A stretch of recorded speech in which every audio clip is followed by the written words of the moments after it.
Hey, hello, my dear Swift learners. How are you all? I hope that you all are very safe and sound at your homes. And I am back for you, bringing with me a very new lesson for you all. And before telling you what are we going to study today, we will be seeing where are we studying and what is this platform all about. So we are here at Swift Learn, which is India's most sincere learning platform, wherein we provide the classes for grade 1 to grade 10.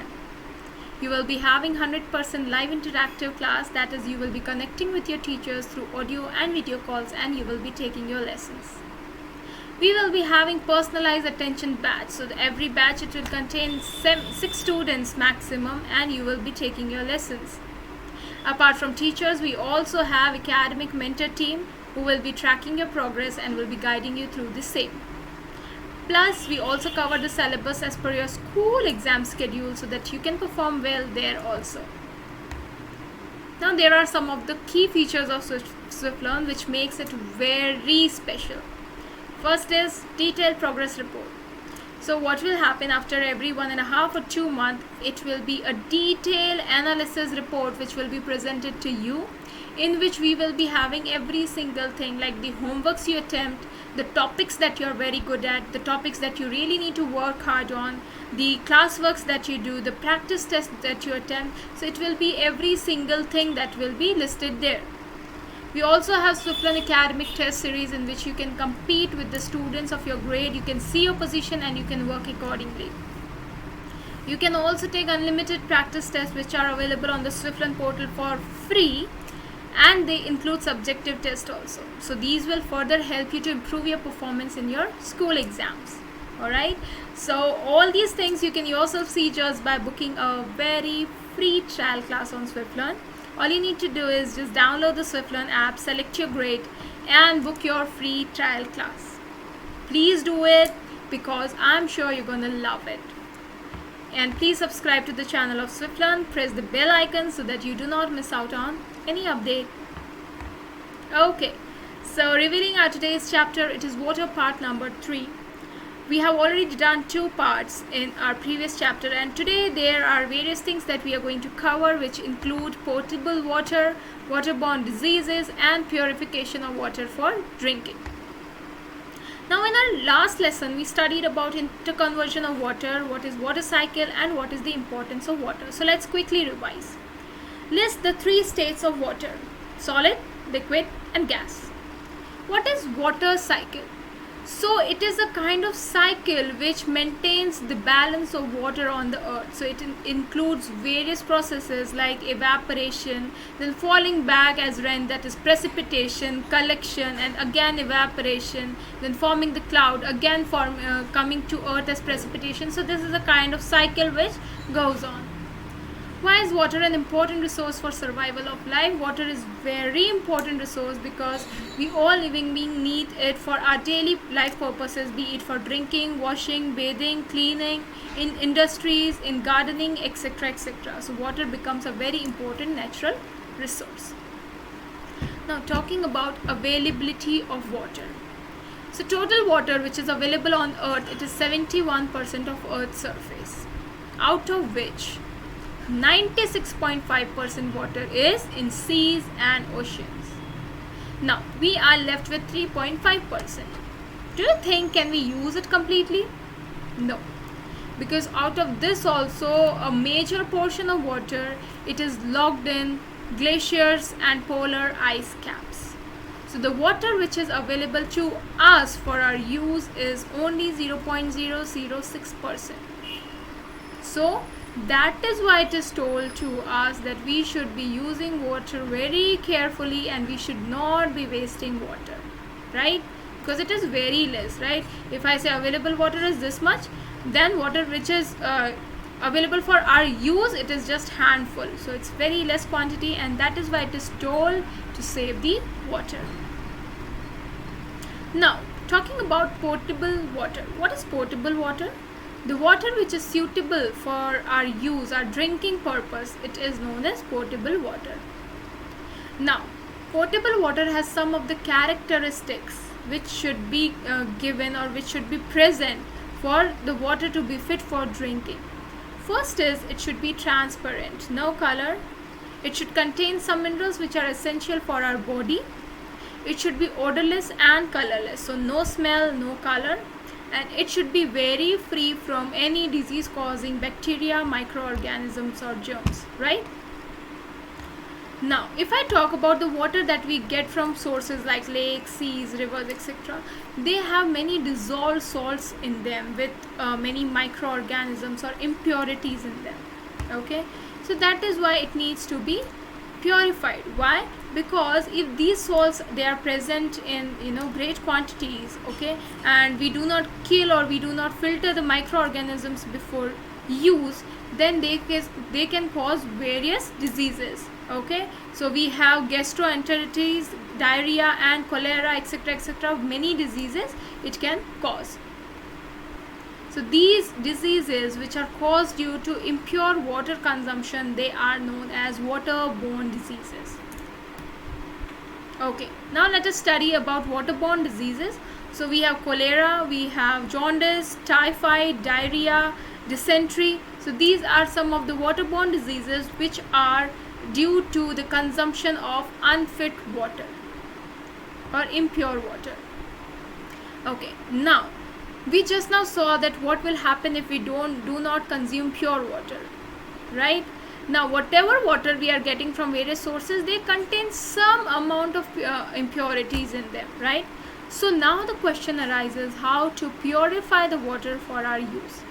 So what is purification? It is first of all just taking out all the microorganisms, killing them, filtering the water so that it becomes potable. Okay, and why do we need it? It is needed for drinking and some industrial and scientific purpose also. So the water that we obtain from the outside sources, it can have impurities, and that is why it needs to be purified. So let us study about process of purification of water. Evaporation. So what happens in evaporation? It is used to separate the mixture of common salt and water. So what happens? Mixture, we are heating it. The liquid part, it gets evaporated, and solid part, it is left behind. So whatever liquid it is evaporated, we collect it, and that is a pure water.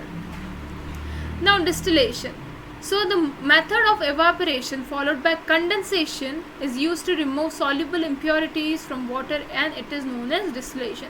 So you can see it here. It is the water is rising up due to high temperature, and then we are again collecting the water, okay, which is known as distillate. Okay, so here we are getting pure liquid. So distillation, it has two steps. First is water is evaporated in a distillation flask, we just heat it, and then the vapors that arise, the water vapor, it is taken into another flask which is known as condenser. Okay, and it is cooled there to form water, and the condenser is kept cool by circulating water around it.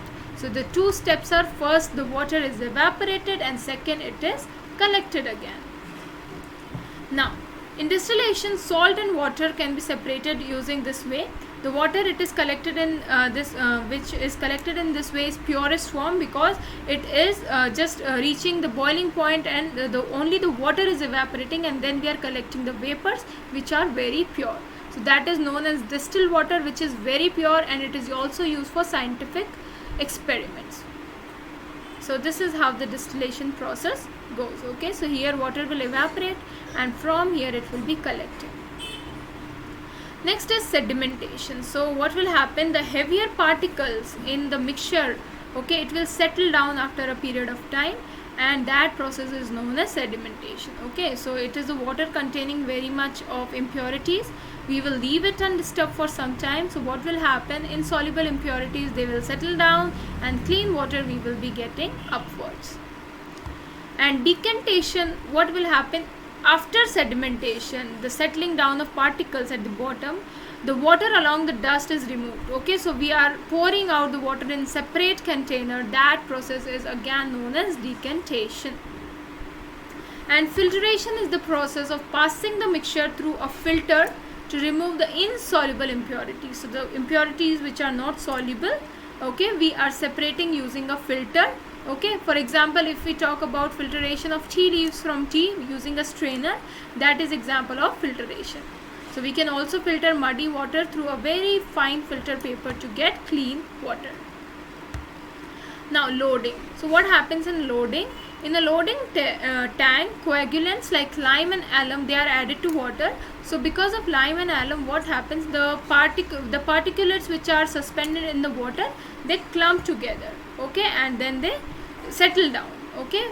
They are just like binded together, then they settle down, okay. So that process is known as loading. And destroying germs, so boiling, we also say that it's good to drink boiled water. So boiling, it is a very effective disinfection technology, okay. So here what is happening, when we boil, the germs get destroyed, okay. So it is very recommended to have pure water. So here chlorination is again a very effective and well known technology. Okay, so sedimentation.